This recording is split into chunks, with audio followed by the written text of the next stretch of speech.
Perfil TV. En el programa de hoy vamos a tener el gusto de conversar con el señor Mario Riorda, un experto comunicador político y analista político, una persona que conoce muy bien el mapa político de Córdoba y de la nación y que ha participado en decenas de campañas como asesor y ha trabajado con distintos espacios políticos. Desde luego tenemos muchos temas que queremos conversar con él. Uno de ellos, tal vez el principal, es cómo entiende él que se ha manejado la comunicación en las distintas esferas de gobierno durante la pandemia, tanto en el gobierno nacional, provincial y municipal. Un aspecto vital para que sean luego respetadas las restricciones que se han impuesto para contener el avance del coronavirus. Pero también nos interesa tocar algunos otros puntos. Queremos conocer, por ejemplo, cuál es su opinión respecto de cómo recibiría el electorado cordobés la noticia de una hipotética alianza electoral entre Hacemos por Córdoba y el Frente de Todos, y queremos conocer también al menos una semblanza suya respecto de cómo avanzan algunos procesos electorales como el de Río Cuarto en Córdoba y como el de Estados Unidos, el que seguramente será el episodio político del año. Para poder conversar de todos estos temas no vamos a extender más este prólogo y vamos a pasar a saludarlo. Señor Riorda, muy buenas tardes, muchas gracias por participar del programa. ¿Cómo se encuentra? Un placer, agradecido yo. Por favor. Bueno, Mario, en relación a esta presentación que veníamos haciendo y a su especialidad, que es el aspecto comunicativo, nos interesaría conocer cuál es su diagnóstico respecto de cómo se ha manejado principalmente el gobierno nacional en la comunicación durante la pandemia y también las otras esferas de gobierno. ¿Qué nos podría decir? ¿Cuáles entiende usted que han sido los puntos flacos, los puntos fuertes, en qué se pudo haber hecho mejor las cosas? ¿Qué entiende? Yo creo que el gobierno nacional arrancó la gestión de esta crisis pandémica razonablemente bien, ¿sí? Logrando, yo diría, una serie de cosas que son recomendaciones sumamente aceptadas en el ámbito. Actuación temprana, consenso político multinivel y consenso técnico generalizado. Me parece que estas tres cuestiones las cumplió, pero también, independientemente de que esto registró niveles de apoyo inéditos, hubo también en esa virtud una falta de virtud muy a la par, muy en paralelo, y es que confundió notablemente el gobierno, algo que muchos señalamos incluso desde el día 1, porque además lo veníamos escrito y trabajando especialmente en situaciones de crisis desde muchísimo tiempo antes de la pandemia. Esto que voy a decir yo lo tenía escrito desde el 2010 en la literatura que separa básicamente a la comunicación de crisis y la comunicación de riesgo, ¿sí? Entonces la comunicación de riesgo generalmente se hace a través de sociedades estratégicas y tiene un objetivo fenomenal, principalísimo, que es construir socialmente acuerdos, ¿no?, para generar alertas frente a vulnerabilidades, frente a peligros, frente a amenazas. Muchas veces no hay tiempo, y mucho más en lo que se denomina el riesgo súbito, que es lo que pasó aquí. Aparece de golpe, y de golpe hay sociedades o gobiernos, o en general la institucionalidad, que no está preparada para actuar, y uno admite ceder en ciertas cosas. Pero generalmente lo que ha sucedido, especialmente en América Latina, incluyendo Argentina y sus distintas realidades subnacionales, es que los liderazgos confundieron la gestión en crisis con la gestión en riesgo. Y todo el tiempo que debieron haber gestado para construir riesgo, es decir, modificar hábitos y conductas para prevenir, yo diría, prevenirnos de esa vulnerabilidad, se dedicó básicamente a construir un poder político, ¿sí?, en esta idea de mostrar un decisionismo exacerbado, mostrar mucho voluntarismo. Vimos a un presidente hiperactivo dando todo tipo de entrevistas todo el día, desgastado, incluso su percepción física de cansancio era de alguna manera algo bien valorado porque demostraba que era un presidente que estaba haciendo a cada rato, ¿sí?, pero mostrando incluso o generando sensaciones de victoria o cuasi victoria, incluso en perspectiva comparada, que Argentina lo hacía mejor que otros países, daba de alguna manera pronósticos hacia adelante de ciertos escenarios que podrían venirse y que eran más bien de corte optimistas, ¿sí? Y nada de eso sucedió. Y básicamente porque el gobierno empezó a instalar esta sensación de crisis, que es aportar escenarios de certidumbre, ciertos, lo más concreto que se pueda, palpables hacia adelante, con esta variable de control, cuando en realidad debiera haberse abocado preferentemente a la gestión del riesgo. Lo que sucede es que en un momento que es ahora, y especialmente para el interior, y ni hablar en Córdoba, es cuando estamos en crisis. ¿Cuándo estamos en crisis desde el punto de vista sanitario? Cuando hay situación de colapso sanitario o está a punto de darse un colapso sanitario, que se mezcla además en este caso con problemas económicos, de una crisis de una magnitud que era previa a la gestión de este gobierno y una crisis de sus impactos sociales que yo diría desde el punto de vista de la pobreza podríamos magnificarla como sumamente preocupante. Entonces, en esta escalabilidad de las crisis en un momento dado, es cuando el gobierno llega muy tarde, no habiendo hecho bien los deberes desde el punto de vista del riesgo, habiendo sobreactuado innecesariamente una situación de crisis cuando no era tal en su momento, y hoy llega con una sesión de hastío muy potente. Ahora, aclaro en esto, Felipe, algo muy importante. Esta sensación de hastío no es tan solo producto de la acción, inacción o lo que pudiera haber hecho mejor o peor el gobierno, sino también un componente societal, incluyendo la oposición, sumamente severo para contribuir, yo diría, a la ausencia de el control sanitario, a la ausencia de una gestión de riesgo adecuada. Porque una característica enorme que tienen los procesos, especialmente en estas situaciones de brotes epidemiológicos, es que se confirma lo que se llama el sesgo de confirmación. El sesgo de confirmación es un sesgo cognitivo que hace que las personas reaccionen frente a la autoridad política que le toca gestionar el riesgo de acuerdo a lo bien o mal que ese liderazgo de turno me caiga en función de mis preferencias políticas previas. Por eso, mi postura en realidad termina confirmando lo que yo pensaba antes de esta propia pandemia. Y en esto la oposición ha tenido signos de irresponsabilidad manifiesta también para contribuir no tan solo al deterioro de una imagen presidencial, sino básicamente para contribuir a no frenar adecuadamente el riesgo. Mario, tiene muchas facetas el análisis que usted me hace. Me quedo con una de las cosas que acaba de decir.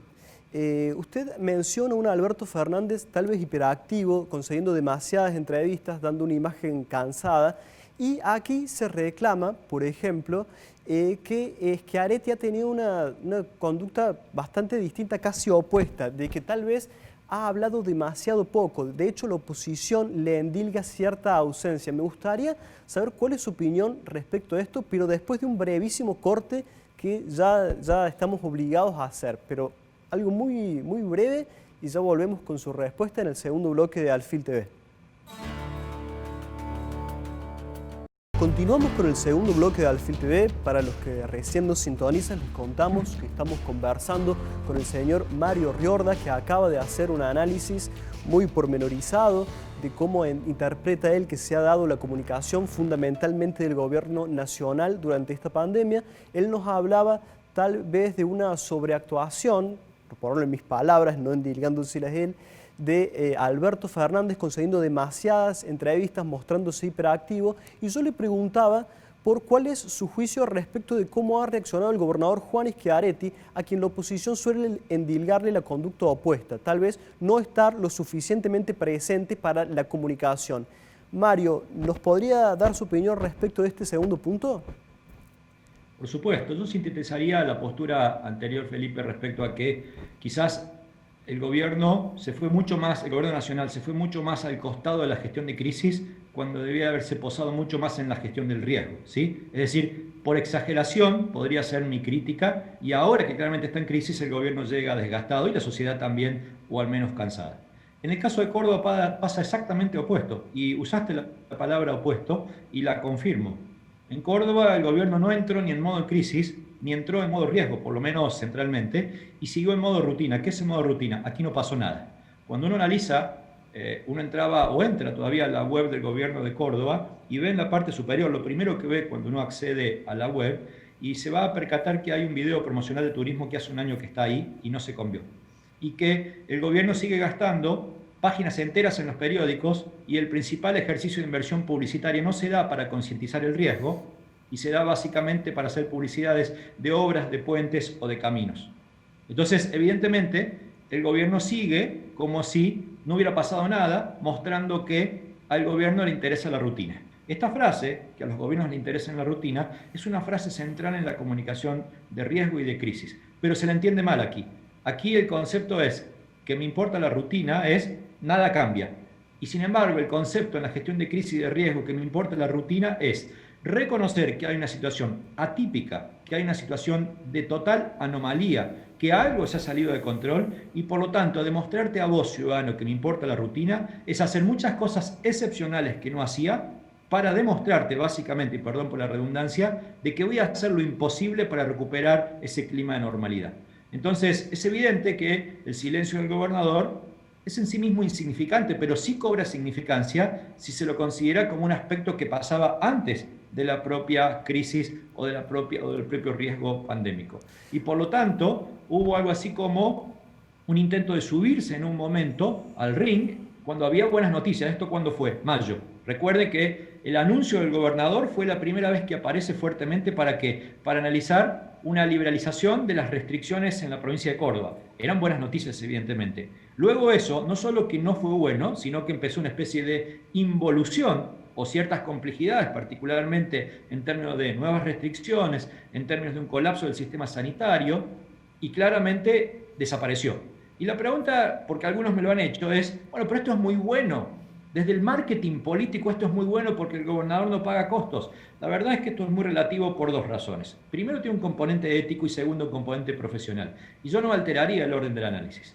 Lo primero, el orden ético, es que en general las autoridades son las personas que mayor nivel de encuadre y responsabilidad comunicacional tienen en una situación de esta naturaleza, y es mucho más importante que posicionarse como un piloto de tormenta, asumir básicamente la condición de humanidad, que es la contención humana a quien sufre.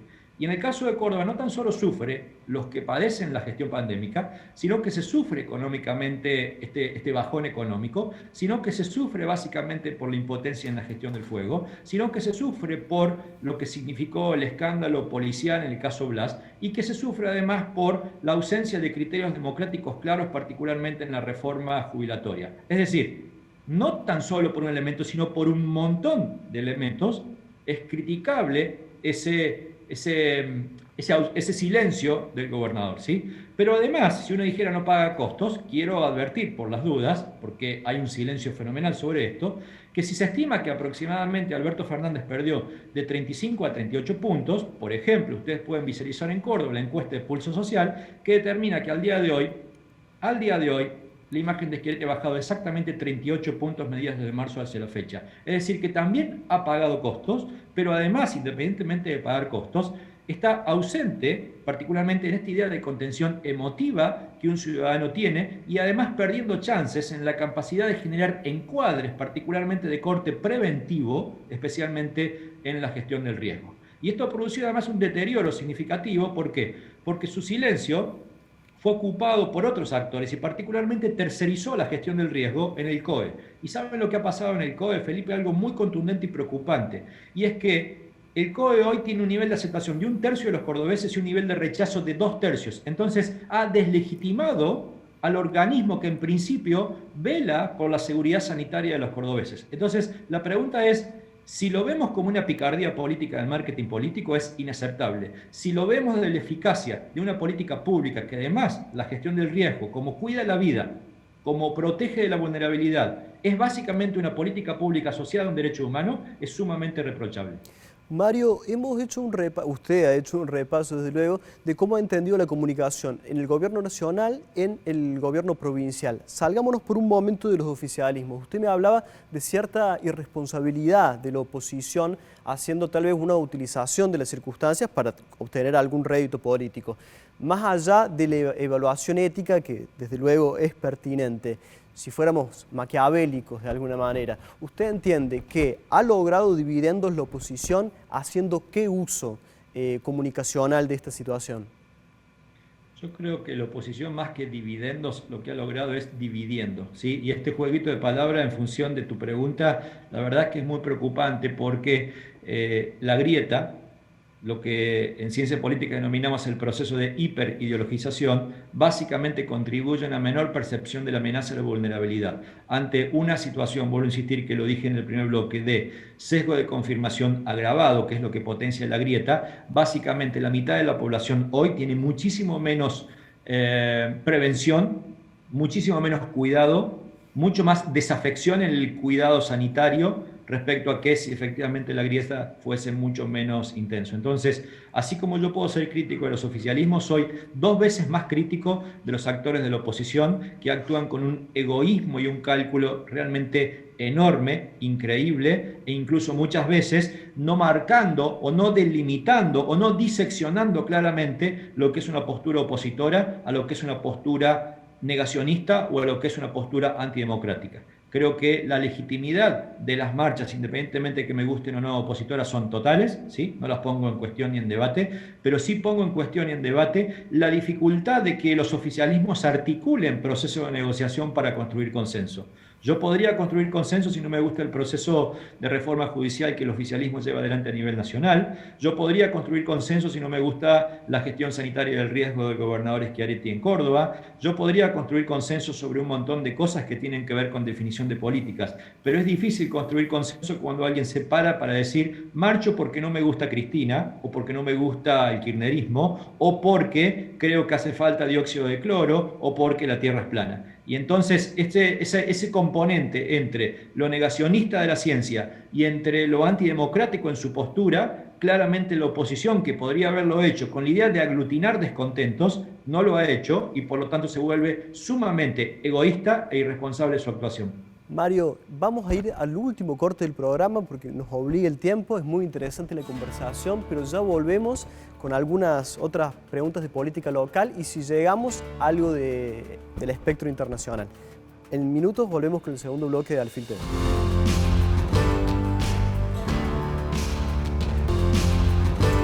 Volvemos con el tercer y último bloque de Alfil TV. Venimos teniendo una conversación muy interesante con el señor Mario Riorda. Si alguno de ustedes quiere repasarlas, puede ir a nuestras redes sociales porque es de gran solidez conceptual el análisis que está haciendo acá el señor Riorda, a quien lo vamos a enfrentar a una nueva pregunta ya muy inserta en la política local.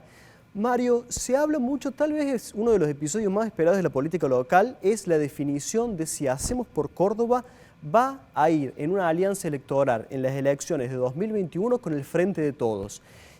Dadas las particularidades del electorado cordobés, ¿usted cómo cree que recibiría una noticia de este tipo? ¿Cree que sería positivo o no? ¿Qué cree que plantearía esta hipotética alianza en Córdoba? Conociendo a Unión por Córdoba y su trayectoria, hoy denominado Hacemos por Córdoba, es bastante difícil imaginar que mucho más en este contexto deje colar un elemento que no le permita un control pleno de la agenda en Córdoba y que le genere una nueva polémica, ¿no? Si algo que ha pasado en Córdoba es la escalabilidad de las crisis. Un rato citaba cómo se fueron adosando elementos de un modo inimaginable en otro contexto y el oficialismo ha perdido la capacidad de una agenda, ¿sí? Por más buena relación que tenga con muchísimos grandes medios de comunicación. Dicho esto, me da la sensación que la identidad de Hacemos por Córdoba es una identidad localista, es una identidad que refleja una continuidad de lo que Angelos tempranamente hizo, que es la idea de la isla cordobesa, ¿sí? Que en algún momento de la Sota lo potencia, ¿no? con Córdoba como corazón de nuestro país y que luego el gobierno de Schiaretti lo termina, yo diría, afilando, ¿no? Bajo la perspectiva del cordobesismo. Creo que en esta continuidad sería improbable que esta alianza de darse sea temprana y además hay dos tipos de alianzas, las alianzas explícitas, la que implica acuerdos públicos, o las alianzas implícitas, las que implican acuerdos por silencio, ¿sí? O por omisión o por no actuar. Si nos guiamos por lo que fue la elección del año 2017, si no me equivoco, la elección intermedia, Unión por Córdoba en ese momento, hoy Hacemos por Córdoba, tenía altísimo nivel de valoración y perdió de modo escandaloso, ¿no? Estrepitoso. Ustedes recuerden, gran parte de los oficialismos del interior de Argentina perdieron, pero sitúo a dos que tenían mucha consolidación local, que es el gobierno de Córdoba en su momento como oficialismo y el gobierno de Santa Fe. ¿Por qué perdieron? Porque se los desglutió la grieta. Es decir, los oficialismos locales construidos con un discurso provincial entendieron básicamente a través de sus votantes que no era importante ni ponían en jaque al oficialismo, sino básicamente ponían en jaque una definición sobre lo nacional. Y en ese sentido, ustedes recuerden que obtuvo 17 puntos, 16 puntos, no me acuerdo exactamente la elección, pero el resultado más o menos fue eso, y la polarización nacional fue dominante en el escenario. Yo creo que hoy el gran problema de Hacemos por Córdoba es eso, ¿no? Que salvo que hubiese una debacle nacional del oficialismo, el oficialismo nacional no tendría por qué, en primera instancia, cederle mucho protagonismo al oficialismo provincial. En todo caso, yo diría, vendría a jugar, y si históricamente el oficialismo nacional saca más de 20% en Córdoba, ya lo considera un triunfo. Si llega a sacar 30%, lo considera un triunfo. Si bien es sumamente temprano, y hablando de irresponsable medir hoy tempranamente, es lo que hoy mediría el oficialismo nacional sin ningún tipo de apoyo de Hacemos por Córdoba. Entonces, Quiero decir, no hay muchos incentivos a que el gobierno nacional no juegue o juegue cediéndole todo al gobierno local, ¿sí? Habrá que ver cómo se da, pero el historial de construcción de identidad de Hacemos por Córdoba rara vez se dio en relación a lo nacional, salvo en algún momento cuando gobernaba de la Sota. Mario, tenemos ganas de preguntarle muchas cosas más, pero no queremos irnos sin preguntarle una. Este año probablemente va a tener lugar el episodio político más importante del mundo con las elecciones de Estados Unidos. No sabemos si las viene siguiendo, pero nos gustaría llevarnos alguna semblanza suya de ese proceso electoral.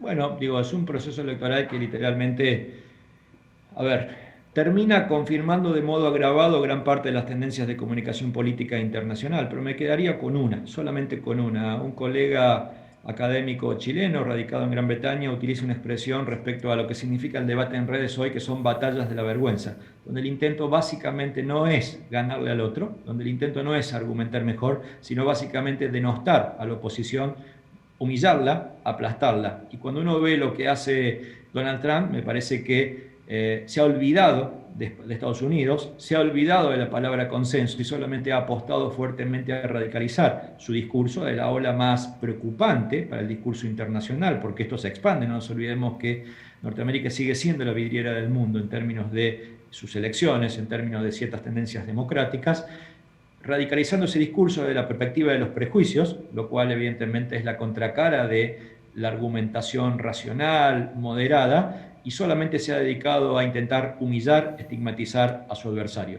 Da la sensación que por primera vez no tan solo hay diferencias en las encuestas nacionales, sino especialmente en lo que se llama el estado swing. El estado swing son los estados variables que lo gana uno u otro partido.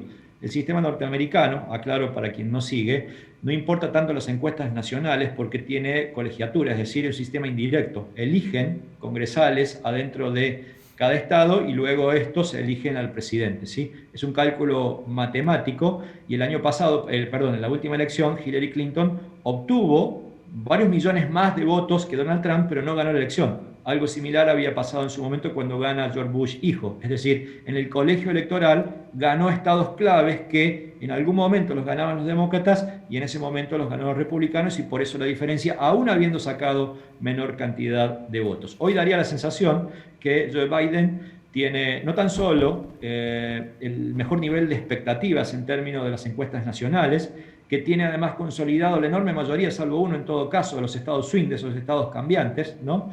Y que además en términos de perspectiva de los análisis internacionales, como particularmente algunas predicciones que trabajan sobre 13 elementos, los tiene mayoritariamente a favor Biden. Es decir, si yo no me dedico a eso, pero si alguien apostara, daría la sensación que hay que apostar por Biden, pero en realidad, al igual que en las apuestas, nadie puede dar nada por seguro. Mario, le agradecemos muchísimo su participación en el programa una vez más. Esperamos contar con ella alguna vez más en el futuro porque nos hemos quedado con ganas de preguntarle muchas cosas, pero por lo pronto lo despedimos y le agradecemos nuevamente. Agradecido yo, muy honrado y un gusto. Hasta luego. Y nosotros nos despedimos, hemos llegado al final de este programa. Los invitamos a repasarlo en las redes sociales. Yo personalmente lo voy a hacer porque me parece que las explicaciones de Riorda han sido verdaderamente muy interesantes. Nos despedimos y nos encontramos el próximo sábado a las 19:30, como cada sábado, por la pantalla de Canal 10. Que tengan buenas noches.